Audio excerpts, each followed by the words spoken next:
Olá, meus amigos, estamos em live. Passamos a live de segunda-feira para terça-feira porque houve problemas técnicos. Mas estamos aqui para estudarmos mais sobre a palavra de Deus, continuando no livro de sempre, de Gênesis, capítulo. Agora vai ser o capítulo de número 14. Mas vamos relembrar um pouco aqui da aula passada. Na aula anterior, nós vimos sobre que Faraó sequestra Sara e todo aquele enredo. E Abraão sai do Egito e vai para a terra de Canaã. Também vimos sobre a questão que Lot, os pastores de Lot, entram em atrito, em uma discussão por causa de pasto, com os pastores de Abraão. E também vimos um pouco sobre a guerra, que houve uma guerra e tal, enfim, e Abraão participou da guerra. Nós vamos dar início, vamos continuar aonde nós paramos na aula passada, que foi no capítulo 14, a partir do primeiro versículo. Nós vamos dar prosseguimento ao estudo. Lembrando a você que essa aula estará na íntegra, você que é do Kawai, essa aula estará na íntegra no YouTube, com o tema hashtag Abraão na Guerra. O meu canal é Osmundo Castro 40. Essa aula está sendo transmitida no Facebook, uma live. Estaremos todas as segundas, com exceções, como aconteceu, de problemas técnicos, mas toda segunda estamos aqui no estudo. Sexta-feira agora também tem um ensino maravilhoso que você não pode perder. Mas vamos lá, sem perda de tempo. Você é do Kawai que vai ver os cortes, não esquece, curta, comente, compartilhe e contribua conosco com a sua inscrição no nosso canal do YouTube. Essa é a contribuição que eu lhe peço. Alguns segundos do seu tempo para se inscrever no nosso canal no YouTube. Osmundo Castro 40. E você que tem conta no Facebook, estaremos lá também, Osmundo Castro. Também nos ajude seguindo, comentando, compartilhando e fazendo cada dia mais e mais o nosso trabalho crescer e alcançar mais pessoas. Vamos lá então. Versículo 1 do capítulo 14 de Gênesis. Diz assim: Aconteceu que durante a época de Aramfel, rei de Siná, Arior, rei de Elassá, Kedelaomer, rei de Elã, e Tidal, rei de Goim. Pronto, versículo 1 vamos falar aqui um pouco. Olha, nós vamos observar mais para frente que o maior interessado nessa guerra é Cadorlaomer, porque os 5 reis pagavam tributos a ele. E aí ele faz uma aliança com esses outros reis, e vão até lá. Mas aqui o interessante aqui, nós vamos ver um pouco mais para frente, quem encabeça a lista dos reis, dessa aliança, dessa ONU, que na verdade é a União, é uma ONU, a União de Nações, Anrafel. Nós já lemos sobre Anrafel, falamos na aula passada.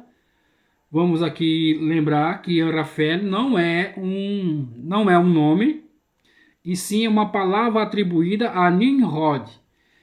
Quando nós estudamos quando estávamos estudando a Torre de Babel, que Nimrod pega Abraão e lança na fornalha, enfim. O nome Amar vem de falar, e Fel vem de descer, ou seja, quando Nimrod disse, pega e falou para descer Abraão na fornalha de fogo. Então, esse é Anrafel. Também temos outro rei. Esse rei aqui, ele é filho, eu acho que ele é tio-avô, se não me falha a memória, de Abraão. Ele é descendente de Shem. E é o rei de Eleazar. Cadorlaomer é o mais interessado na situação, da guerra em si, pois os 5 reis deixaram de pagar tributos a ele. Então ele é o que seria para encabeçar essa excursão contra os 5 reis. E temos outro aqui, Tidal. Tidal, rei de Goim. Goim não é necessariamente uma família que virou uma nação, como é o caso dos outros. Goim quer dizer nações, ou seja, várias pessoas de várias nações se ajuntaram em um determinado local, estabeleceram-se ali e elegeram um rei, né? Colocaram esse tal de Tidal como rei, mas são de várias nações, não é uma nação específica.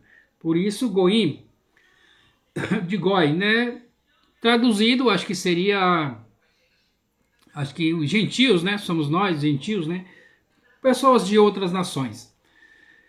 O versículo 2 diz assim: eles fizeram guerra contra Bará, rei de Sodom, Birchá, rei de Amorá. Sedom é Sodoma, né? E Amorá é Gomorra. Shinav, rei de Admá, e Shemever, rei de Sevoim, e rei de Bela, que é de Soar.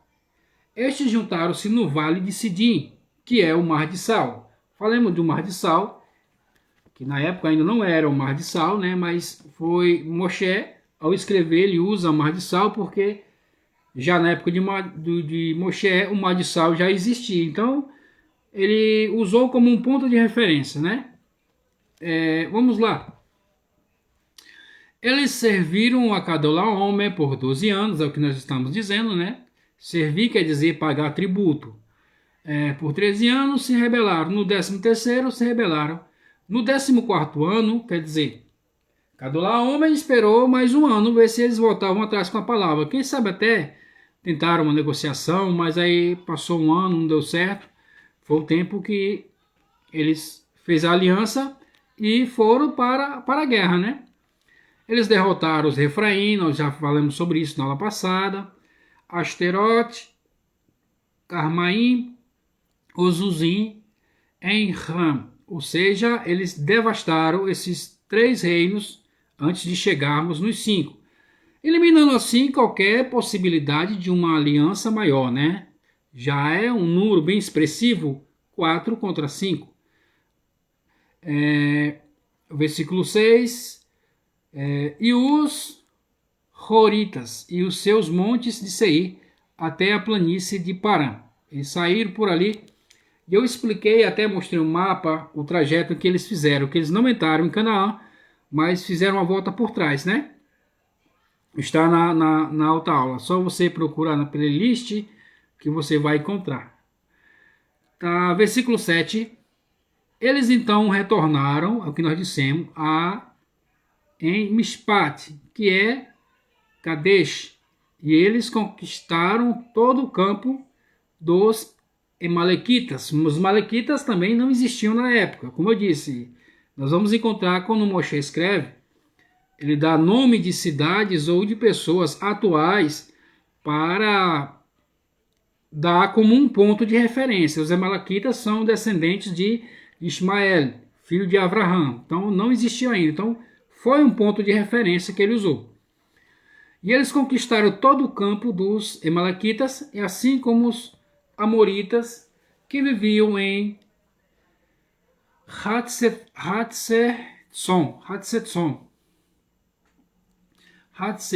Tamar. Versículo 8. Os reis de Sodoma, né, e Amorá, Gomorra, saíram contra eles. E eles colocaram as linhas de batalha no vale de Sidim, contra Cadorlaomer, rei de Elã, Tidal, Goim e Anrafel, rei de Siná, e Arior, rei de Elassar. Eram 4 reis contra 5. Ali foi a batalha. Agora aqui você observa que apareceu Cadorlaomer já encabeçando a lista, ou seja, No versículo anterior que nós lemos, fala que estava Nimrod. Porque Nimrod, vamos ver logo mais para frente, Nimrod tinha um propósito que não era somente aquela guerra. Ele tinha ele tinha algo mais a fazer. Porque o propósito de Nimrod sempre foi desmoralizar Abraão. E nós vamos aqui continuando a leitura para nós entendermos. Aqui, veja bem, aqui o vale de Sidim estava cheio de poços de alcatrão, e quando os reis de Sedom e Amorá, Sodoma e Gomorra, tentaram fugir, caíram neles, e os restantes fugiram para as montanhas. Ou seja, quando eles estavam perdendo, esses poços foram cavados pelos 4 reis, para que servissem de armadilha, né? Uma espécie de arma de guerra para tentar, para justamente isso, né? Para matar na fuga os seus adversários. Versículo 11 ele diz: e tomaram todos os bens de Sodoma e Gomorra, e todo o alimento, e partiram. Levaram o sobrinho de Abraão, Lot, e sua esposa e suas posses, e se foram, e ele vivia em Sodoma. Pronto, aqui entra um ponto interessante nessa história. Porque levaram Lot? Nós vamos ver um pouco mais para frente algo muito interessante, mas é aquilo que eu já disse a você. A intenção de Nimrod estar nessa guerra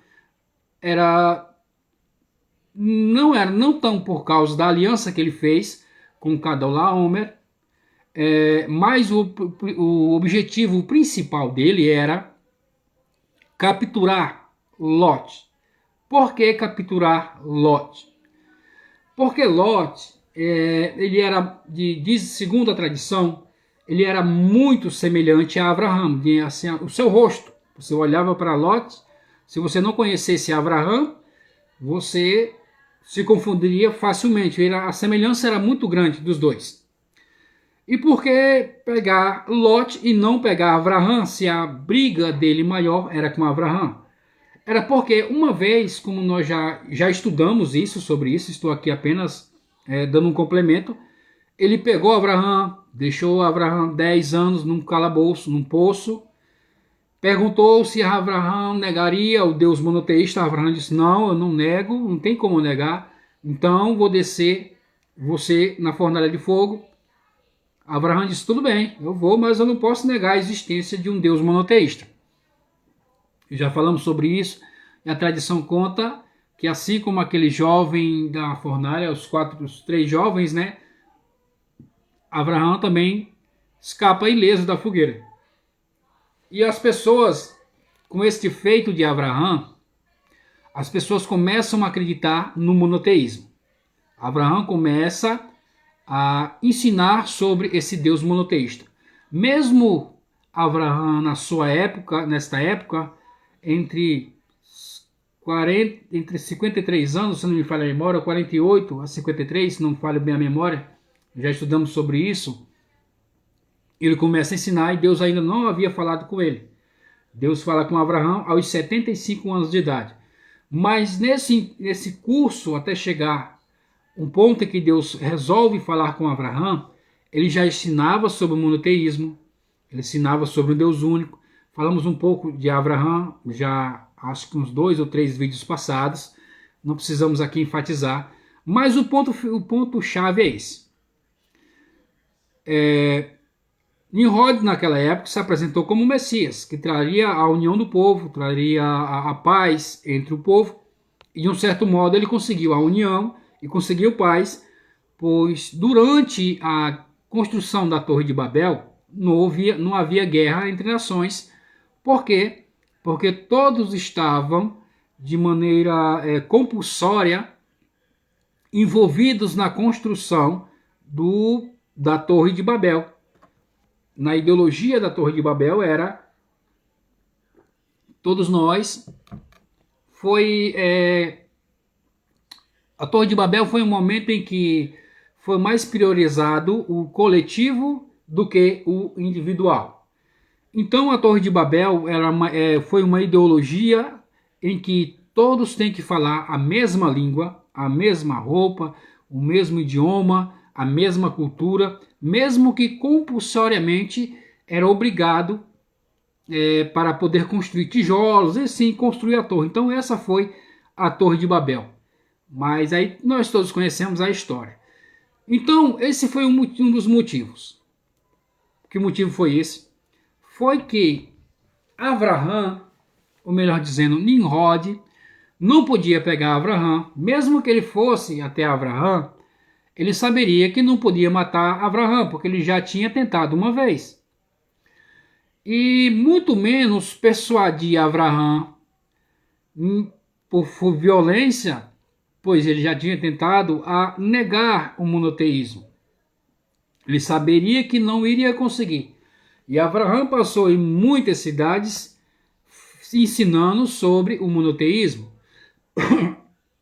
Aí quando Nimrod pega Lot, a intenção primária de Nimrod é levar Lot, fazer com que ele se passe por Avraham, afinal, eles se parecem muito, são idênticos, têm o mesmo sotaque, os dois são hebreus, têm o mesmo sotaque, são idênticos, ninguém vai perceber a diferença, porque ninguém conhecia 100% Avraham ali, mas sabia quem era Avraham, alguns ouviram seus ensinos, mas foi coisa rápida, e diz a segunda tradição, Avraham havia convencido milhares e milhares de pessoas ao monoteísmo.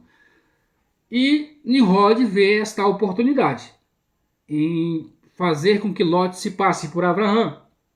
Ele sabia que Avraham, mesmo por violência, muito menos por suborno, porque Avraham até essa altura, Avraham era bilionário, suborno muito menos não conseguiria fazer com que Avraham negasse o monoteísmo, né, um único Deus. Mas Lot, pelo contrário, o que se entende aqui, pela estratégia de Nimrod, se ele não for subornado, eu vou ameaçar ele, eu sei que ele não é igual a Avraham, e ele vai abrir o bico e dizer para todo mundo que esse Deus único, monoteísmo, não existe, é um Deus falso, e que eu, Nimrod, sou o verdadeiro Deus, o Deus que veio para o Messias, né? o enviado, para trazer paz e pacificação para o mundo. Então esse foi o cenário que Nimrod desenhou. E ele captura Lot e leva. O versículo 13 vai dizer o seguinte, diz assim: E veio o sobrevivente e trouxe as novidades para Avraham, o hebreu. Aparece já hebreu aqui, né? Nós vemos toda a história, Avraham passando em várias cidades, e aqui fala hebreu. Por que hebreu? Porque só havia até naquele presente momento 2 hebreus, Lot e Avraham. Então ele faz para o hebreu, que é no caso Avraham, que estava vivendo nas planícies de Moré, o Amorita, irmão de Escol e Ener, e eles eram aliados de Avraham. Ou seja, Avraham, quando Lot se aparta dele, ele cria alianças, como falamos na aula passada, porque a terra ainda era muito hostil. Ele faz aliança com esses 3 irmãos, e chega lá o cidadão e fala: olha, o teu sobrinho, ele teve uma guerra mundial, 4 nações lutando em guerra, e levaram o teu irmão, cativo. Agora um ponto aqui que eu já ia deixando passar, que é muito interessante nós sabermos. Olha, vou explicar a você esse ponto, que esse era o verdadeiro motivo, era Lot, não era os tributos, não era a desobediência, a quebra de acordo, não, era Lot que era o principal motivo de Nimrod ter ido para pegar Lot, porque nós vamos ver aqui no versículo o versículo 16, diz assim. Vamos chegar lá, mas só para me explicar esse ponto aqui, é necessário eu ler aqui. Veja bem, ó. E ele trouxe de volta, já falando de Avraham, né? Depois da guerra já vencida. E ele trouxe de volta todos os seus bens. Ele também trouxe de volta seu parente Lot e todos os seus bens, junto com as mulheres e outras pessoas. Na guerra, todos os homens saíram para a guerra. E por que pouparam só Lot? Os homens que escaparam da guerra, como o rei de Sodoma, foi porque fugiram. Eles devastaram, dizimaram todos os homens. Os que escaparam foram somente aqueles que fugiram, né, como já dissemos. E o texto diz que ele trouxe as mulheres, ou seja, somente as mulheres que eles estavam levando. Eles não deixaram prisioneiro, por exceto Lot.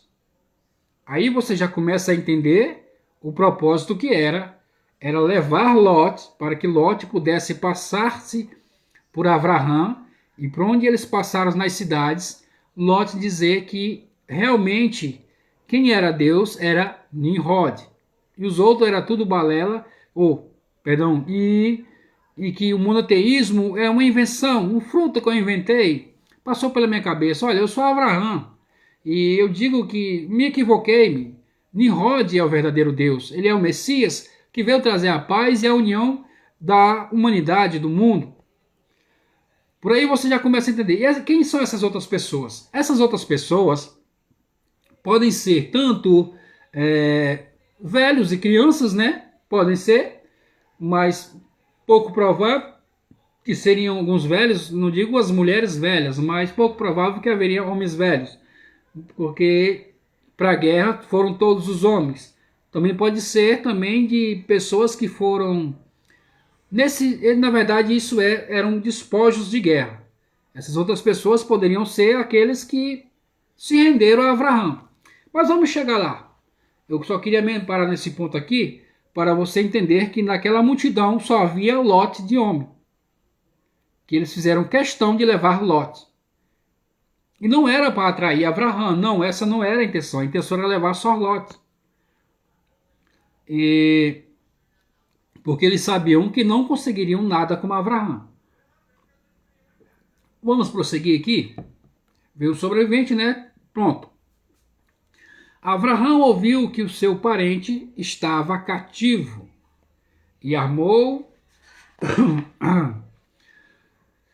318 combatentes, os quais teriam sido criados em sua casa. Eles os perseguiu até Dan. Quem é Dan? Dan é um dos filhos de Jacó. Como eu disse, vamos ver aqui alguns pontos, alguns nomes que são contemporâneos de Moshe, não existiam na época, mas ele usa como um ponto de referência. Então Avraham sabe da notícia, entende qual é o propósito. Como na verdade, já sabendo que 4 reis derrotam 5 reis, isso quer dizer que esta missão para Avraham era praticamente uma missão suicida, porque ele iria morrer. Com certeza ele iria morrer, porque, sem lógica, ele pegou pede proteção para Sara, sua esposa, e os que ficaram em casa, pega apenas 318 e parte para lutar contra 4 nações. Era uma missão suicida, mas seria uma forma para glorificar o nome de Deus, para que o nome de Deus não fosse blasfemado. Como assim?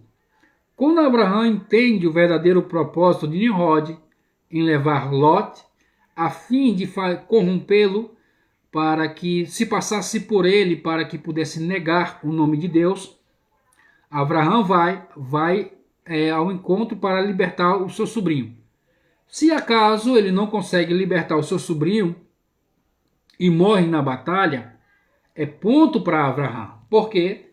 Porque Lot não vai ter mais como passar por Abraão, porque a notícia vai correr o mundo que Abraão morreu na peleja, ou seja, se Abraão morre, então o principal pregador do monoteísmo morre. Qualquer um que aparecer dizendo que é Abraão não passa de um charlatão.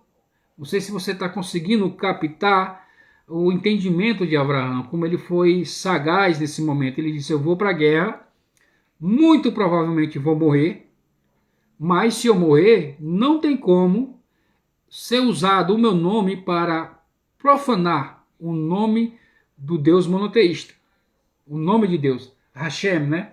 Não tem como, porque saberão que eu estarei morto, e quem aparecer dizendo que sou eu, não vão acreditar. Então Abraão, ele entende que é preciso ele ir. Aqui você percebe uma coisa muito importante. Então por que Abraão não fez como ele fez com Sara? Sara foi sequestrada e Abraão ficou em casa, na sua tenda, orando, e Sara orando, e Deus fez um milagre, e apareceu as pragas, enfim. Então por que Abraão não ficou na tenda orando a Deus também para o livramento de Lot? Qual a diferença? Porque em Lot ele deu a cara a tapa, ele foi para cima, botou sua vida em risco por esse motivo, para glorificar o nome de Deus, para que o nome de Deus não fosse blasfemado, para que não houvesse mentiras a respeito do nome de Deus. Por essa questão, vale a pena morrer para glorificar o nome de Deus. Este foi o propósito de Abraão. Vamos lá então, prosseguir no versículo de número 15, diz da seguinte forma: ele e seus servos se dividiram pela noite, e os golpeou, e os perseguiu até Rová, que está à esquerda de Damasco. Preste atenção que nós vamos aqui que está à esquerda de Damasco. Vamos falar sobre isso um pouco mais para frente, mas fique memorizado aqui, à esquerda de Damasco. Não é em Damasco, é à esquerda de Damasco. E nós vamos ver por que esta situação.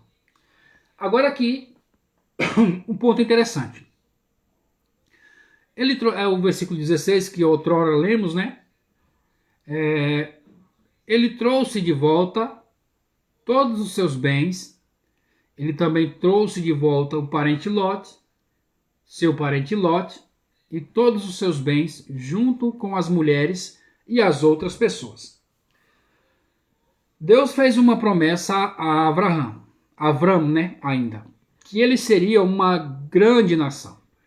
Grande não no sentido numérico, mas no sentido de poderoso. E Deus aqui, pouco tempo depois, ele cumpre essa promessa. Por quê? Porque agora Abraão, nos seus despojos, ele tem em suas mãos 9 nações.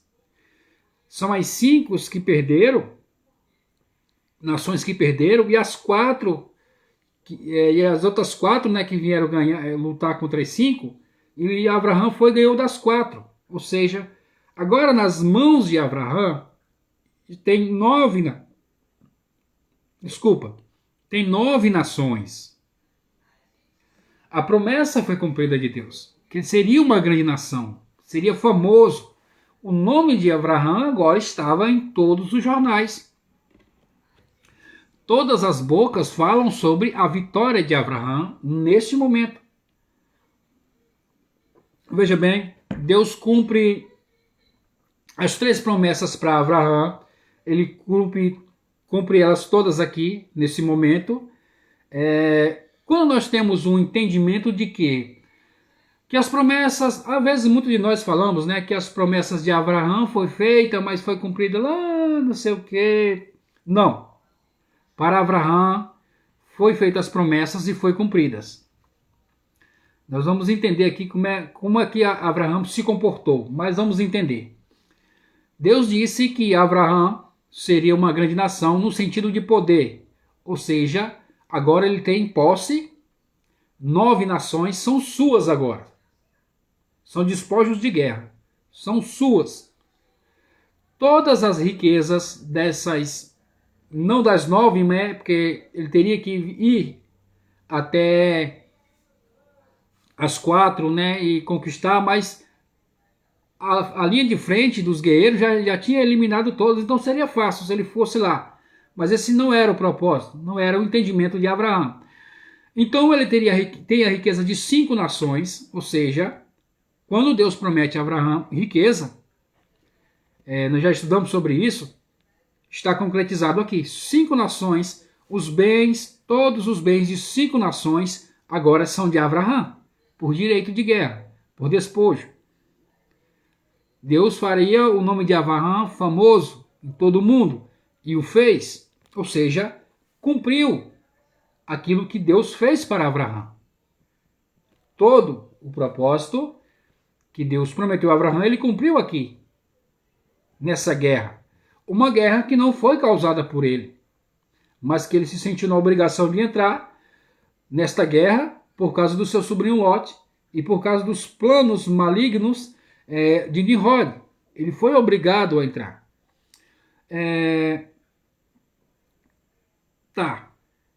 Veja bem o versículo 17, né? Vamos dar continuidade ao versículo 17. Diz assim: depois que ele retornou da sua vitória sobre Cadorlaomer e seus reis, o rei de Sodoma veio cumprimentá-lo no vale de Shaveh, que é o vale do rei. É o que nós dissemos, né? O rei de Sodoma, ele fugiu, ele conseguiu escapar, caiu no poço, mas por algum milagre ele conseguiu escapar dos poços, né? Que era o alcatrão, né? O alcatrão fervente, mas ele conseguiu escapar. E aqui nós vemos um ponto interessante. Melquisedeque, que é Melk, vem de rei, né? Sadik, Sedek, que vem de justo, né? Então sua tradução seria Melquisedeque. Também não é o nome de uma pessoa. Em português chama-se Melquisedeque, né? Mas é Melquisedeque, quer dizer rei de justiça, que era o rei de Shalem. O que era Shalem? O que é Shalem? Shalem é Jerusalém. Já tinha um rei lá. Era Melquisedeque. Rei de Shalem trouxe pão e vinho. E era um sacerdote de Deus, o Altíssimo. Bom, aqui nós estamos num ponto crucial que, se não havia, como havia sacerdote do Deus Altíssimo. Se você vai olhar a genealogia, desde Adão, os primogênitos eram os sacerdotes. Foi Adão, Caim matou seu irmão Abel, né? Então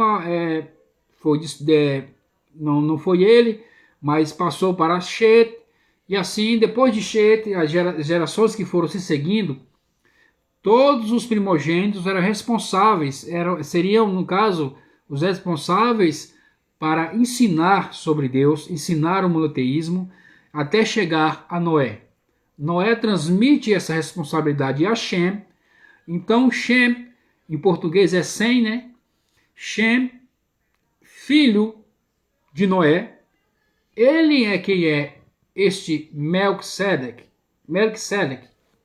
rei de paz, é Shem. O tataravô de Abraão, é ele, é Shem. E nós vemos aqui algo muito interessante, que ele já estava em Jerusalém. Já era dele. Já era dos hebreus. Porque os hebreus são descendentes de Shem. Nós vimos isso já em alguns vídeos passados. E ele era o rei de lá. E ele trouxe pão e ele trouxe vinho. Aqui tem o comentarista, ele escreveu algo muito interessante. Veja, o costume é que se fosse feito para os que voltassem cansados do campo de batalha. E ele, Melquisedeque, demonstrou desta forma que não tinha qualquer rancor contra Abraão, por matar o seu filho, descendentes no combate. Segundo o Midrash, esse aqui já é outro ponto. Então, como eu disse, Abraão entrou na guerra e matou os descendentes, seus próprios descendentes, descendentes de Shem. E Shem estava ali e levou até Abraão. Agora você observa no calendário, no calendário não, vou tentar mostrar aqui. Eu tentei mostrar no outro vídeo, mas ficou muito ruim, acho que não deu nem para ver. Eu vou ver se eu consigo mostrar aqui, dessa vez, um pouco mais nítido, para que você entenda a situação. Veja bem, deixa eu marcar aqui para não perder. Como eu disse... Ixi, caiu. Como eu disse na aula passada, vou ver se eu consigo fazer aqui, veja bem. Vamos lá. Aqui. Como eu disse na aula passada, onde está? Aqui. Aqui está Israel, que é Canaã. Veja que Israel, aqui é o deserto do Saara. Na verdade, Abraão estava mais ou menos por aqui. Em Bet-El, aqui, né? Bet-El, mais ou menos por aqui. E Bet-El e Damasco é mais ou menos por aqui assim. Mais ou menos por aqui. Quando Abraão sai para ir para a guerra, ele passa ao lado de Shelem, ao lado de Melquisedeque. Melquisedeque poderia muito bem ter acompanhado Abraão para essa empreitada, mas ele não foi. E por que ele não foi? Porque ele não faz guerra, ele é um sacerdote, não é um homem de espada. Enquanto ele foi, Melquisedeque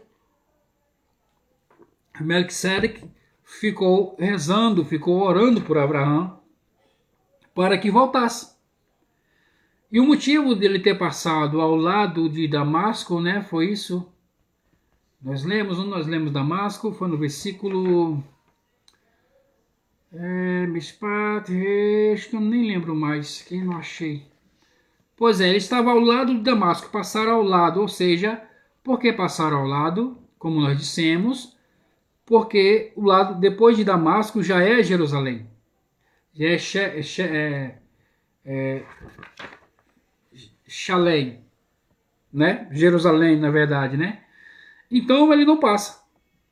E Melquisedeque vai até ele levar o vinho, levar pão, levar vinho, mostrando que não há nenhum ressentimento entre eles, mesmo sabendo que ele foi contra a guerra com um de seus filhos, com sua descendência, e os matou. Mas ele não foi. Ele ficou buscando a Deus. Coisa que Abraão poderia também ter ficado feito, como fez com Sara, mas nós já explicamos o motivo. Abraão foi para a guerra e o sacerdote ficou intercedendo por Abraão em Jerusalém, que é Melquisedeque. O versículo 19 diz assim: E ele abençoou dizendo: Abençoado seja Abraão ao Deus Altíssimo, possuidor do céu e da terra, possuidor dos céus e da terra. Versículo 20, abençoado seja o Deus Altíssimo, que entregou os seus inimigos em suas mãos, e ele lhe deu o dízimo de tudo. Aqui aparece a primeira menção da entrega dos dízimos a um sacerdote. E aonde foi? Em Jerusalém. Mas não vamos entrar nesse mérito, que tem muito pano para manga, mas os dízimos entregue aos sacerdotes. Sempre foi assim, desde o princípio. Vamos lá. Versículo 21. O rei de Sedom disse a Abraão: Dai-me o povo e os bens, pega para ti. O rei de Sodoma falou assim: Abraão, me dá o povo e os bens você pode ficar para você e fazer o que você quiser com os bens, mas eu só quero o povo. Por que essa proposta? Porque um rei, ele só é rei se ele tiver povo. Se Abraão estava em todo o seu direito de dizer, não, eu não vou dar, é a conquista minha. Você não conquistou, você fugiu, você entregou o seu povo na mão dos inimigos, você abandonou o seu povo. E o rei de Sodoma, né, disse, só me dá o povo, né? Porque o que adianta eu ter a cidade já está, acredito que estaria destruída porque foi sitiada, uma cidade em ruínas, sem ninguém. Então, quem eu sou? Não sou nada, porque não existe um rei sem povo. Não existe isso. Então ele queria pelo menos um povo. Aí ele continuaria sendo o rei e ali, naquele momento, Abraão faz uma coisa que não era para, na verdade, não era para Abraão ter feito. Primeiro porque tudo era por direito, agora de Abraão, porque ele o conquistou. Veja o que ele diz, versículo 22. Abraão replicou ao rei de Sedom, eu ergui minha mão ao Deus Altíssimo, possuidor dos céus e da terra, e que nenhum fio, nem um cordão de sapato, não tomarei nada que seja seu, para que você não possa dizer, eu enriqueci a Abraão. A primeiro ponto parece justo, mas veja bem, com o milagre que aconteceu nessa guerra, e todos sabem, como nós lemos já, acho que na aula anterior, que Sodoma era muito idólatra, idólatra e pecadora, se não me falha a memória. Eu não marquei, se tivesse marcado eu voltar.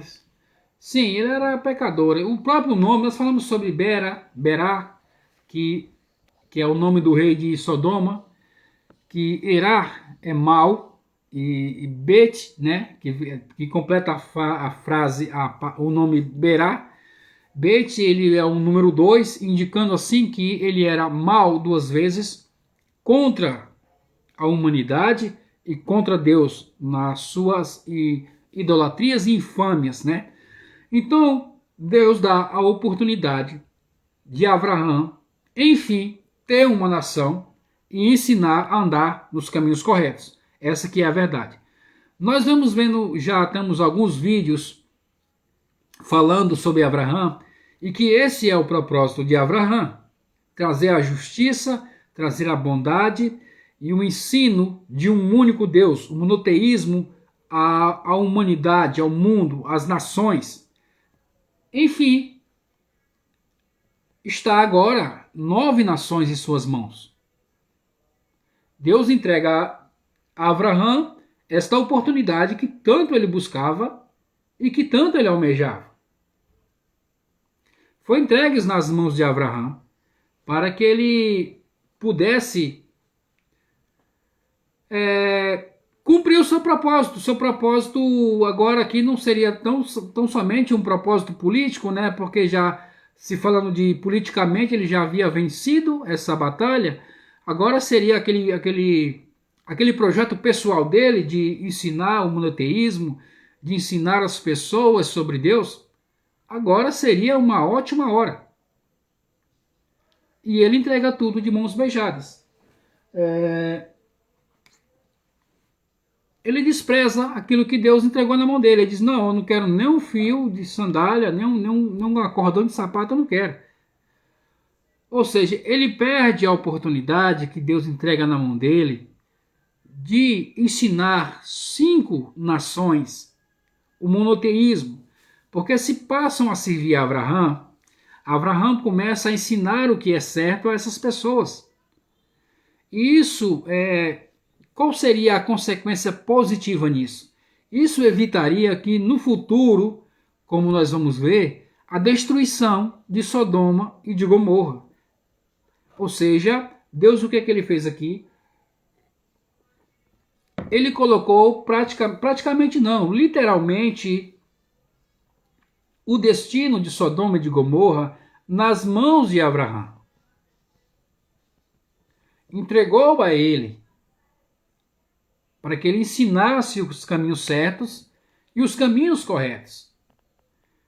Eles seriam alunos de Abraão.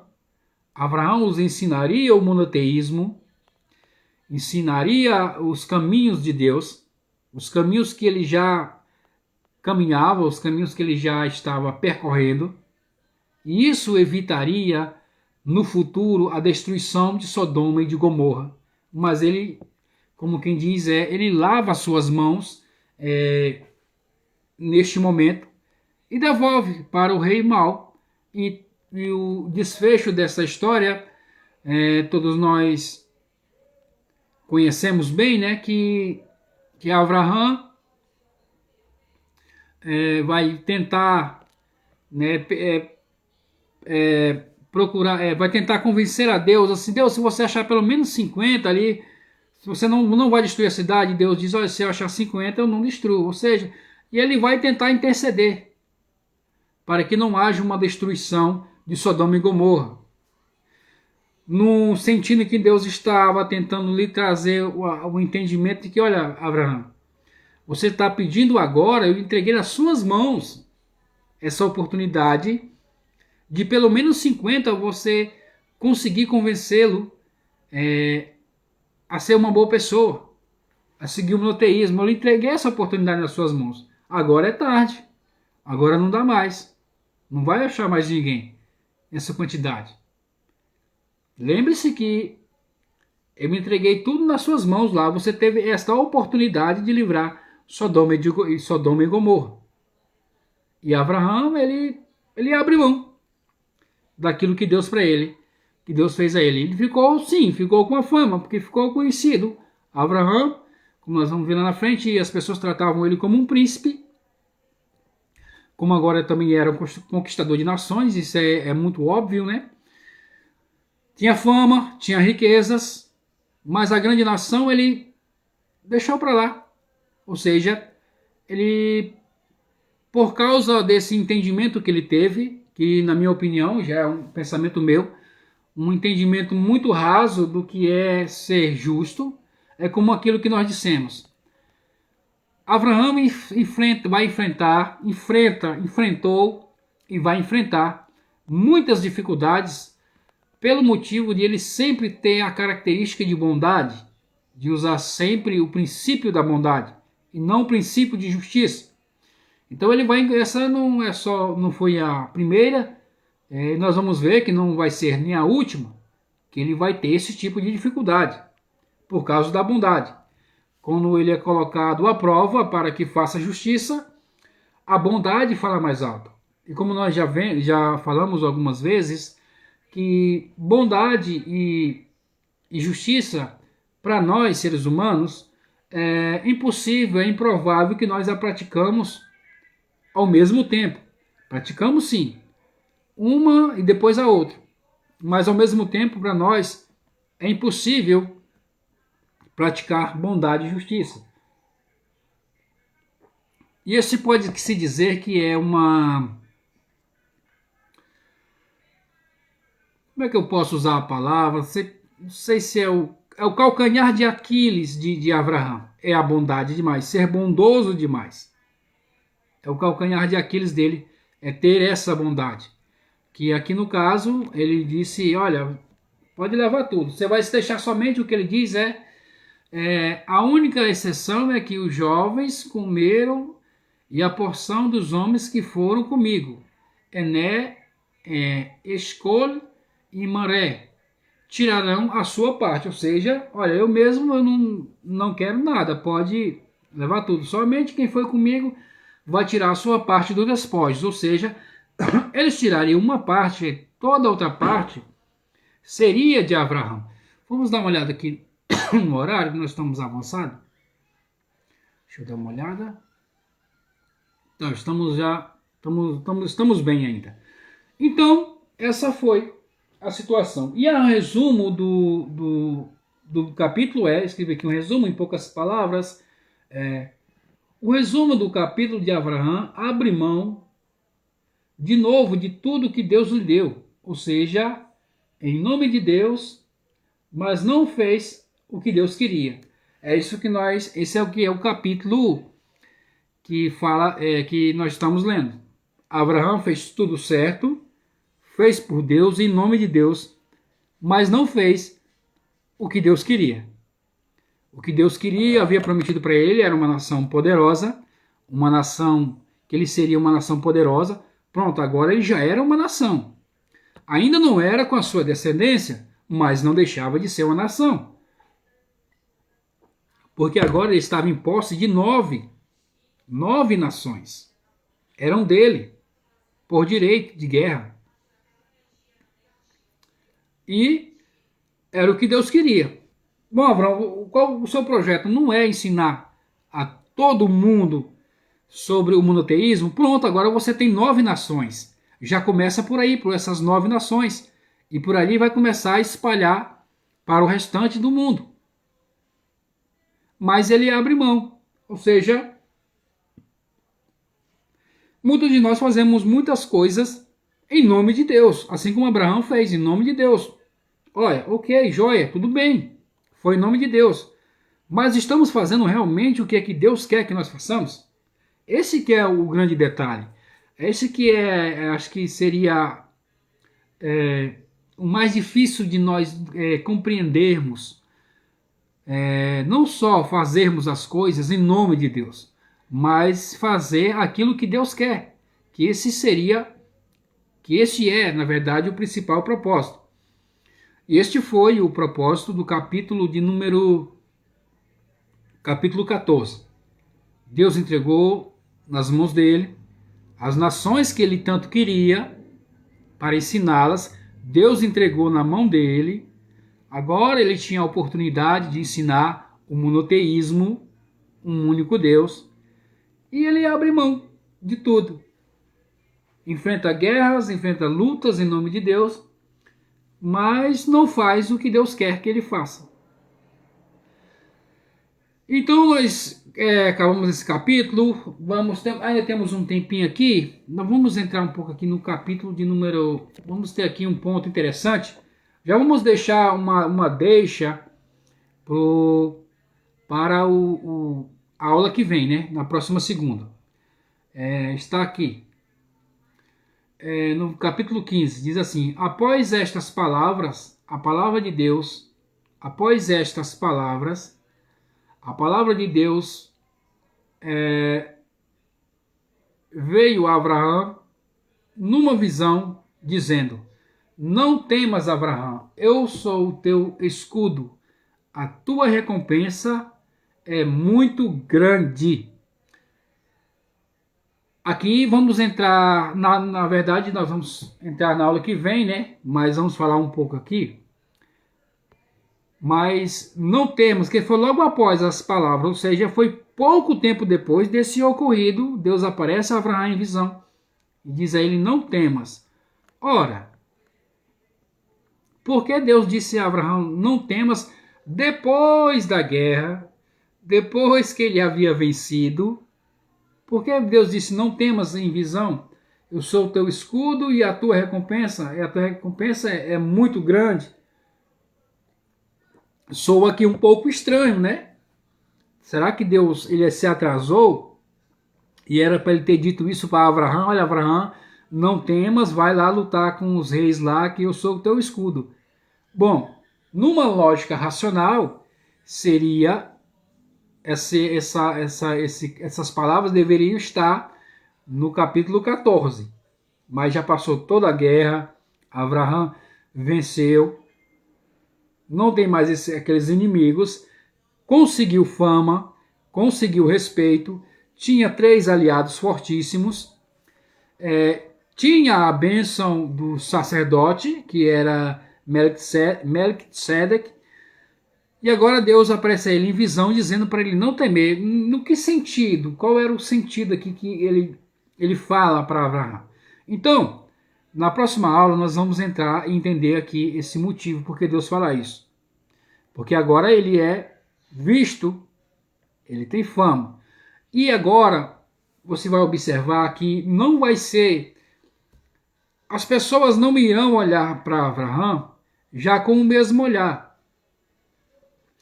não no sentido de que, como é que eu posso dizer, não no sentido de medo, mas no sentido de que ele agora, primeiro ele aparece às nações, mesmo Deus dizendo para que ele formasse uma nação, mas ele aparece como um cosmopolita, uma pessoa que não tem apego a uma nação e tal, fala sobre, é mais religioso, né? O seu foco é mais religião, paz, bondade enfim, união. Mas agora todos sabem que ele é um grande líder político, ele é um conquistador de povos. Então agora, para ele ministrar a palavra como um cosmopolita, uma pessoa individual, já fica mais um pouco preocupado. Talvez essa seja a preocupação que Abraão teve naquele momento. Não preocupação, né? Ele chegou a temer como é que ele iniciaria agora a sua vida depois da guerra, depois da batalha vencida, depois da bênção alcançada. Como é que ele iniciaria a sua vida? Qual seria o olhar que as pessoas olhariam para ele? Então esse é o capítulo 15, que nós vamos falar sobre isso mais na aula que vem. Muito obrigado por ficar até aqui comigo. Lembrando a você, tem uma aula muito especial na sexta-feira. Eu conto com você aqui no Facebook para que possamos estudar essa aula de sexta-feira. Então eu espero você na sexta-feira. Segunda-feira que vem nós vamos estudar o capítulo de número 15. Está muito bom, muito interessante. E espero você lá. Fique bem, fique em paz e fique com Deus.